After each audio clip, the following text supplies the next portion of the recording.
경기대 2008 모의 문제 보겠습니다.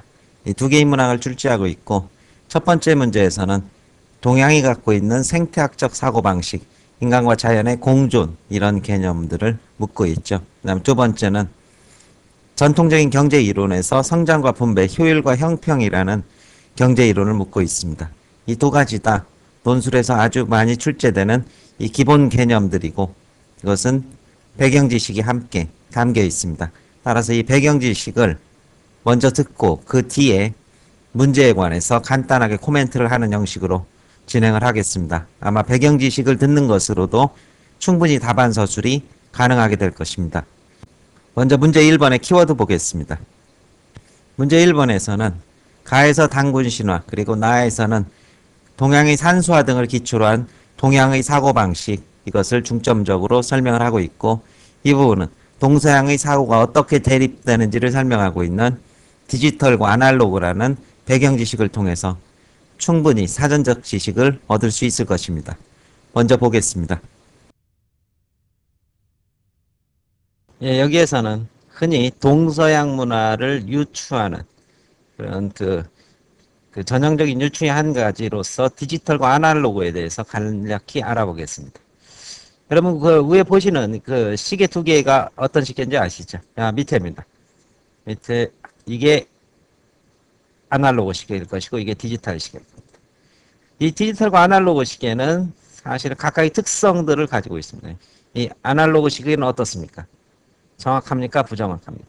부정확합니다. 전체적인 흐름 속에서 시계를 이해하게 됩니다. 시간을 흐름 속에서 이해하게 되고, 디지털 시계는 정확하게 분초가 명확하게 딱딱 떨어지게 될 것입니다. 그런데 이 정확한 엄밀한 기록을 우리가 잴 때는 디지털을 쓰게 되지만 아날로그 시계는 또한 나름의 강점을 갖고 있습니다. 어떤 강점이 있습니까? 여러분 시험 보러 갈 때는 때로는 아날로그가 더 편합니다. 아날로그가 편한 이유가 무엇입니까? 전체 시간 속에서 현재의 시간을 볼 수 있다는 아주 강력한 강점이 있기 때문에. 따라서 부정확하지만은 전체 속에서 개별자를 볼 수 있고 개별자를 분명히 볼 수 있다. 이것이 디지털 시계의 특징, 아날로그의 특징입니다. 정확하다는 건 디지털의 강점입니다. 이 부분을 조금만 더 유추해 보겠습니다. 현재의 시간을 우리가 인간이라고 유추해 보겠습니다.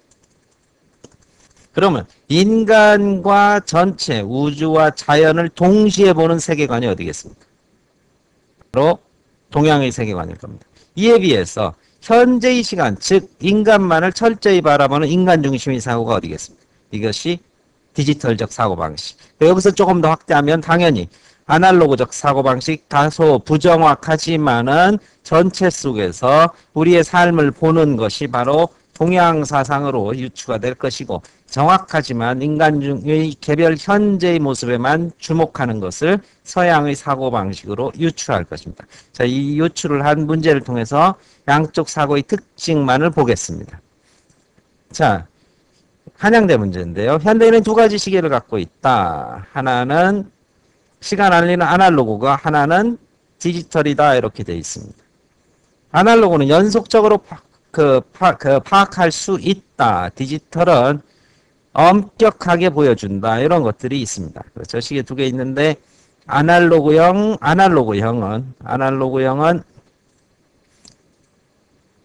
그 시각을 총체적이고 연속적으로 파악할 수 있다. 이렇게 될 겁니다. 그 다음 디지털형 시계는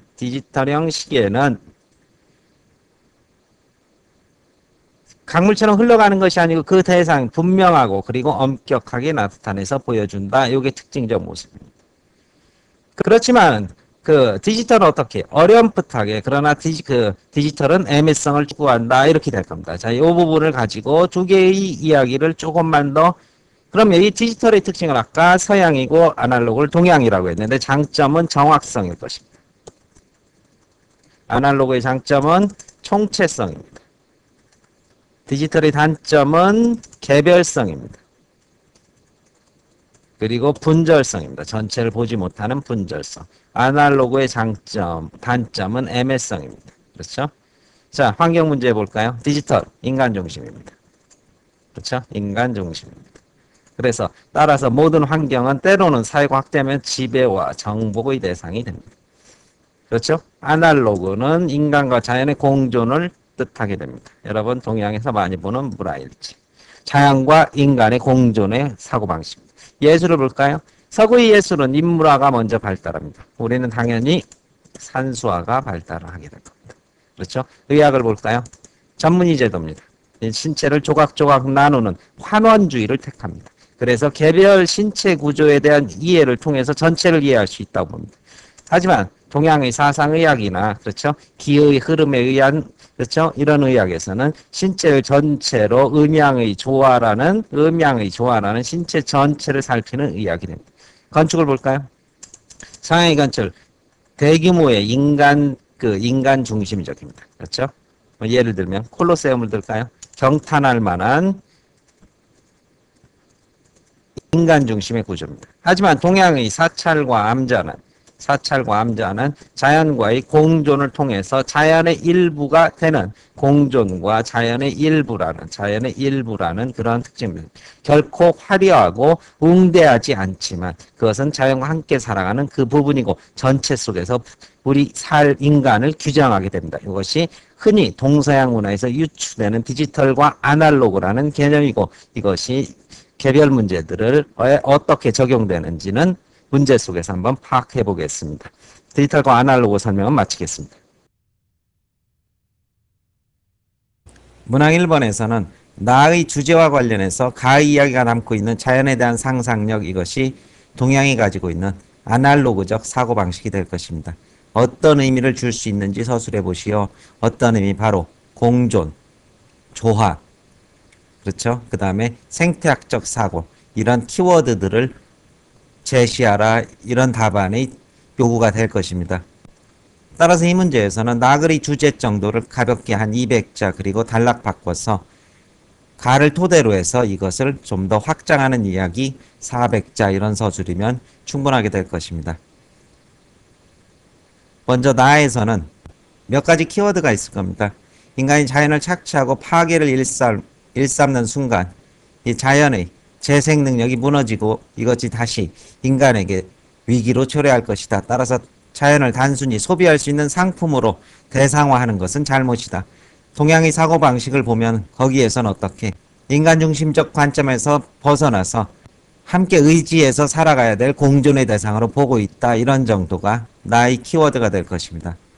따라서 이를 바탕으로 해서 가를 인용하면서 보다 적극적인 이쪽 의미의 확산, 이것이 1번 답안의 중심축이 될 것입니다.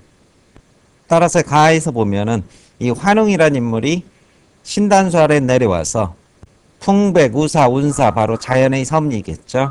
이 자연의 섭리와 더불어서 인간과 호흡하며 함께 살아가는 그런 기반이라는 뜻일 것입니다. 따라서 이런 것들은 우리가 받아들이고 존중해야 될 자연의 거대한 흐름과 섭리이고 그 속에서 우리는 살아가는 지혜를 가져야 한다. 이런 것들을 지배, 정복, 그리고 조정의 대상으로 볼 수 있는 것이 아니다. 나아가서 자연 속에 존재하는 모든 그런 생명체에 대한 존중과 동등의 사상이 또 여기에 들어있다고 할 것입니다. 우리 조상의 기원이 바로 곰에서 출발했다. 이것을 단순히 동물과 사냥과 먹이 대상으로 보는 것이 아니라 함께 존중하고 그 나름의 가치를 인정해야 된다는 이러한 사고방식으로 이해할 수 있을 것입니다. 따라서 모든 생명체는 동등하고 함께 조화를 이루어야 된다는 이런 상대주의적 열린 세계관, 그리고 나아가서 생태학적 공존의 세계관, 그리고 자연 그 자체를 인간 삶의 터전으로 볼 수 있는 이런 동양적 사고방식은 우리가 풍수질이나 이런 부분에서도 충분히 그 단서를 엿볼 수 있을 것입니다. 따라 또한 이들과 함께 공존하는 그러한 자세를 가졌을 때 인간의 생존도 보다 오래 지속 가능하게 될 것이라는 그러한 사고방식에 매듭말 정도가 이 답안의 핵심 키워드가 될 것입니다. 2번 보겠습니다. 문제 2번에서도 전통적인 고전 경제학의 두 이론, 거기에 기초한 신자유주의를 출제를 하고 있습니다. 따라서 이 부분이 시장 실패, 분노의 포도, 이 부분의 배경 지식에 소개가 되어 있습니다. 아마 이 부분의 설명을 들으면 양쪽 진영의 입장들이 어떻게 달라지고 따라서 문제 요구에 따른 서술의 흐름을 충분히 잡으실 수 있을 것입니다. 먼저 듣겠습니다. 여기에서는 전통적인 두 경제학 이론인 애덤 스미스와 케인즈에 대해서 간략히 정리를 해보겠습니다. 제목은 시장 실패라고 붙였고, 이제 분노의 포도라는 소설을 잠시 참고 삼아 볼 것입니다. 애덤 스미스의 시장 경제 이론은 그렇죠. 개인의 자율성을 최대한 중시하는 겁니다. 그래서 모든 것을 시장에 맡겨서 개개인이 경쟁을 하면 그것이 곧 성장을 하게 되고 효율을 극대화시키는 그런 장치가 애덤 스미스의 경제학 이론의 대전제가 됩니다. 여러분이 흔히 알고 있는 이 보이지 않는 손이라는 것은 그 시장의 그 자율적인 가격 조절 기구입니다. 그래서 빵가게의 빵집 주인이 타인을 사랑해서가 아니라 바로 자기 자신을 사랑하기 때문에 뜨겁고 맛있는 빵을 만들어낼 때 그 빵이 그러한 사람들이 겹치고 겹치게 되면 시장 전체의 빵값이 내려가서 누구에게도 더 유리하고 뜨거운 빵을 싸게 먹을 수 있다라는 시장의 자율적인 경제 이론이고, 이것은 개인의 노력이 사익을 추구하는 개인의 노력이 바로 공익 전체를 증진시킬 수 있다는 이러한 자율성에 기초한 시장의 논리로 요약이 될 것입니다. 그런데 이런 애덤 스미스의 이 보이지 않는 손의 논리는 대공황의 문제 그리고 빈부격차의 문제가 발생을 하게 됩니다. 빈부격차의 문제는 바로 개개인의 자율성에 맡겼을 때 능력이 있는 사람과 능력이 부족한 사람의 문제가 될 것이고, 또한 어떻게 이미 가진 자로 태어난 자와 그렇지 못한 자의 자본주의 병폐 구조, 이런 것들이 전혀 조정되지 않음으로써 생기는 문제점이 될 것입니다. 그런데 이 대공황이라는 놈은 오히려 가장 자율성과 효율과 성장의 논리에 맡겼을 때 초래된 시장의 한 실패의 모습이 될 것입니다. 이 시장 실패를 다루고 있는 존 스타인백의 분노의 포도를 잠깐 보겠습니다. 영화 포스터죠. 이게 소설의 시작 부분입니다. 이 캘리포니아, 미국 서부 캘리포니아의 포도 농장이 그 주 배경이 되죠. 그래서 아름다운 포도 수확철, 봄은 아름답다. 꽃은 향긋한 분홍으로 물들고 흰물결이 인다. 포도나무의 마디마디 덩굴에서 부풀어 나오는 새 덩굴이 폭포처럼 줄기를 덮고 파란 산은 마치 여자의 젖가슴처럼 곡선을 그린다. 그래서 풍요로운 이런 봄의 모든 것이 풍작이 들은 그러한 봄의 모습을 보여줍니다. 그런데 오얏의 단맛이 오른다. 다시 따서 말릴 유황 처리를 할 수가 없다. 아무리 싼 품삯이라도 그 품삯조차 안 되기 때문이다. 처음 껍질이 약간 쪼글쪼글해지면 파리떼 모여들어 한바탕 잔치를 베푼다. 썩은 냄새가 온 동네에 풍기고 모조리 땅바닥에 시들어 버린다 해서 아무리 싼 품삯이라도 품삯조차 안 돼서 딸 수가 없다. 바로 어떻게? 풍년이 들긴 들었는데 농산물 공급이 굉장히 과다해진 겁니다. 왜 과다해졌습니까? 바로 전에 포도값이 어떻게? 농산물 가격이 높았기 때문에 농부들이 그 농산물 가격이 높은 걸 보고 현실에서 어떻게 더 많은 이익, 즉 사익을 추구하기 위해서 앞다투어 포도를 심었지만 결국 그것이 어떻게 시장 경제 전체의 시스템의 마비로 이어지는 모습을 이 소설 전반부에서 문제로 제기한 겁니다. 소지주들은 빛이 밀물처럼 늘어난 걸 느낀다. 나무에 약을 뿌리고도 과일을 하나도 팔지 못했다. 가지를 다듬고 접을 붙였지만 열매는 따보지도 못한다. 지식 있는 사람이 연구하고 열심히 일했지만 과일은 썩어가기만 한다. 풍작, 더 많은 수확을 올릴 수 있도록 열심히 일했지만 과일은 결국 사람 입에 들어가지 못한다. 이제 시장 경제에 대한 적극적인 논박이 시작됩니다. 과일 썩는 냄새가 온주에 퍼지면 냄새는 슬픔이 된다. 접목할 줄 알고 종자를 개량할 줄 아는 사람들, 자신들의 사익을 위해서겠죠. 그 작물로 배고픈 사람을 먹여줄 수 없다. 종자를 개량해 새로운 과일을 만들어낸 사람도 과일을 사람들이 먹을 수 있는 제도 사회적 시스템을 만들어내지 못했고 이 실패가 온 주를 덮는다. 과일 썩는 냄새가 천지에 진동한다. 커피는 기선의 연료로 삼아 태워버리고 곡식은 불을 질러 몸이나 덮인 감자는 강에 갖다 쏟아버린다. 과잉 생산된 농산물을 갖다 버리는 모습입니다. 그리고 배고픈 사람들이 가져가지 못하도록 경비를 배치해서 돼지는 죽여 땅속에 파묻고 썩은 냄새가 땅속으로 젖은 그러면서도 농산물은 남아도라도 사람은 다시 굶어 죽는 이런 모습의 모습, 이것을 작가는 법으로 적발해낼 수 없는 죄악이 여기에 있다. 울어도 시원치 않은 슬픔이 여기 있다라면서 첫 소설의 문제로 제기하면서 시장 실패의 상황을 제시하고 있습니다. 이에 따라서 새로운 정부 개입과 조정의 필요성이 제시됐고 경제학에서는 이제 시장이 아닌 전체의 심판과 중개자로의 역할로서 이 정부의 개입의 필요성, 그리고 경쟁의 원리 속에서 좀 더 사람들이 경쟁의 치열한 톱니바퀴 속에서 누구나 함께 공존할 수 있는 사회적 통합의 필요성, 그 다음에 성장 못지않게 함께 공존하는 분배의 문제, 효율 못지않은 형평의 문제 전부 필기를 해두십시오. 이러한 것들이 새롭게 제기가 됩니다. 그럼으로써 이 정부의 개입이라는 새로운 시장 경제에 대한 조정의 필요성이 제기되면서 이쪽 케인즈 진영이 현실 경제에서 상당히 막강한 입김을 발휘하게 되지만, 여기에는 어떻게 형평과 분배 속에서 반드시 따르는 무슨 문제입니까? 바로 복지병, 특히 어디입니까? 흔히 말하는, 그렇죠, 잘 나가던 영국의 덫에 걸린 그런 영국병이라는 그런 복지병, 어떤 문제를 초래합니까? 바로 비효율성을 초래하는 그런 문제가 제기가 된 겁니다. 애덤 스미스 진영에서는 보이지 않는 손이라는 이러한 시장의 논리를 중시한다면, 또 대비적으로 케인즈 측에서는 구성의 모순을 제시합니다. 구성의 모순이라는 것은 개개인이 자신의 노력에 최선을 다한다 할지라도 그것이 곧 사회 전체의 공익으로 이어지라는 보장은 없는 것이다. 아주 간단한 운동장의 비유를 들고 있죠. 운동장의 비유, 운동 경기장에서 사람들이 게임을 더 잘 보고 싶은 이기적 욕심 때문에 앞자리에 앞다투어 간다면 게임 자체가 불가능하고 바로 시스템이 망가진다. 이때 누가? 심판과 중재자가 필요하다는. 따라서 이쪽에서는 애덤 스미스가 어떻게 부분을 보았지 전체를 보지 못했다고 이렇게 논박을 할 겁니다. 그런데 이쪽 진영에서도 아까 말한 이러한 영국병이 생기면서 새로운 바로 영국이 대처가 들고, 여수상이죠, 대처가 들고 나온 신자유주의 개념이 다시 확산이 됩니다. 이 신자유주의 개념이 확산돼서 자율과 또 정부의 통제를 극소화하는 그런 정책 방향을 추진했지만, 이 또한 어떻게 현재의 금융위기 등 새로운 과열된 시장 경제의 그러한 모순을 또 드러내고 있는 겁니다. 따라서 이 두 이론은 어느 것이 맞다 틀리다가 아니라 각각의 경제 상황에 따라서 그 국가들이 각각 처해진 상황에 따라서 적절히 안배하는 하나의 정책의 두 수레바퀴와 같은 그런 역할을 하게 되는 것이고, 이쪽은 기본적으로 자유시장의 원리에 기반하고 있다면, 이쪽은 어떻게 평등과 복지원리 여기에 기반하고 있다고 할 것입니다.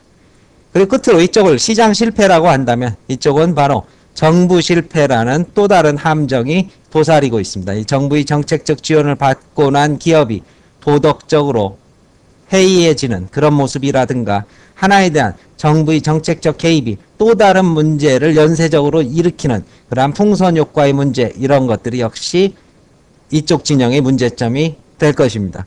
정리하면 경제에서는 고전적인 경제 이론인 애덤 스미스, 케인즈라는 정부, 시장과 정부의 두 축에 플러스해서 존 내시의 게임 이론까지가 경제에서 나오는 아주 큰 단골 문제고, 이 게임 이론은 당연히 별도의 독립된 단원으로 설명이 되어 있습니다. 이제 문제에서 주어진 키워드를 보면 가는 복지병을 말하고 있고, 나는 이로 인해 기업이 투자를 회피하고 해외로 이전하는 이러한 형평의 논리가 지닌 한계점을 서술하고 있습니다. 따라서 이를 막기 위해서 보다 적극적인 경쟁의 논리를, 효율의 논리를 도입해야 한다. 그것의 구체적 방안이 다와 라가 될 것입니다. 다에서는 그 근거로서 생산성의 하락, 말씀드린 대로고, 도덕적 해이, 그리고 따라서 시혜적, 일방적으로 돕는 복지에서 생산적 복지, 일을 한 경우에 그 대가를 치르는 그러한 개념으로 바꿔야 된다. 이렇게 제시문의 키워드를 요약할 수 있을 것입니다. 문제 보겠습니다. 문제에서는 다와 라가 가나에 나타난 문제점의 극복 방안이다. 그 내용을 정리하고 여기까지 한 400자 정도면 충분하겠죠. 비판적으로 논술하라. 이게 500자 정도 서술이 돼야 될 겁니다. 따라서 다와 라의 시각에 대한 비판적 논술, 이 부분에 대해서 구체적인 몇 가지 항목을 제시를 해보겠습니다. 다에서는 신자유주의 논리를 소개를 하고 있습니다. 그래서 국가의 과도한 개입이 효율성을 저하했고 불황을 초래했다. 따라서 우선 첫 번째는 과다한 사회보장을 실시하기 위해 소득세와 같은 조세 징수를 줄여야 된다. 그 다음에 두 번째는 도덕적 해이를 가져오기 때문에 생계 보장 이상의 사회 보장은 불필요하다 이렇게 얘기를 하고 있습니다. 이 부분에 대해서 바로 이것이 효율의 논리, 성장의 논리라는 것은 전반부에서 기술을 해주셔야 될 것이고 비판의 포인트가 중요하게 될 것입니다. 따라서 조세를 많이 징수함으로써 생산성의 하락을 초래했다. 이 부분에 대해서 이러한 조세가 결국은 사회 기반 시설 그리고 강자의 자유를 다소 제한함으로써 궁극적으로 약자의 생존권이라는 더 큰 자유를 확대할 수 있는 방안이다. 이런 정도의 비판이 1번에서 가능하게 될 것입니다. 그 다음에 생계 보장 이상의 사회 보장은 도덕적 해이를 가져온다 이렇게 돼 있는데 이러한 식의 주장은 결국 경쟁의 논리, 효율의 논리에 치우치게 됨으로써 사회적 약자에게는 최소한의 생계만 보장하면 그것으로 사회적 의무와 책임을 다한다는 또 다른 도덕적, 사회적 도덕적 해이가 될 것이다. 이 경우 그 사회는 갈등과 긴장의 더 큰 사회적 비용을 치를 수도 있을 것이다. 그 다음 여기에 좀 더 알파해서 공기업의 경우만 해도 이것을 민영화함으로써 경쟁력은 높일 수 있지만 그로 인해서 보다 광범위한 공공재의 사회적 약재에 대한 분배 기능을 약화시켜서 그것이 계층의 양극화를 심각하게 초래할 수 있고 이 또한 사회적 갈등 비용이라는 새로운 비용을 수반하게 된다. 이런 식의 논리적 비판이 가능하게 될 것입니다. 이와 함께 라에서는 생산적 복지 개념을 이렇게 얘기를 하고 있지만 이것은 근로 능력이 선천적으로 부족한 장애인 등에 대한 근본적 대책은 될 수 없다. 이러한 반박이 또 가능하게 될 것입니다. 생산 능력이 근본적으로 부족한 사람들에게 이러한 생산적 복지 개념을 강요한다는 것은 오히려 저임금 구조를 고착화시키는 그러한 비인간적 처사가 될 것이다.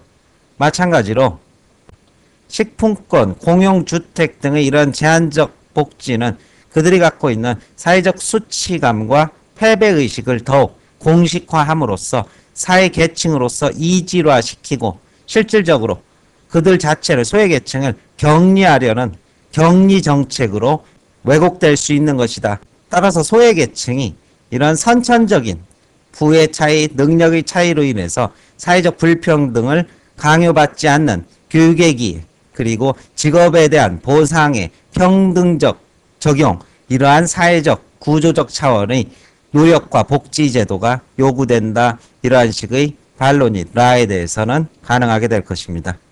설명 마칩니다.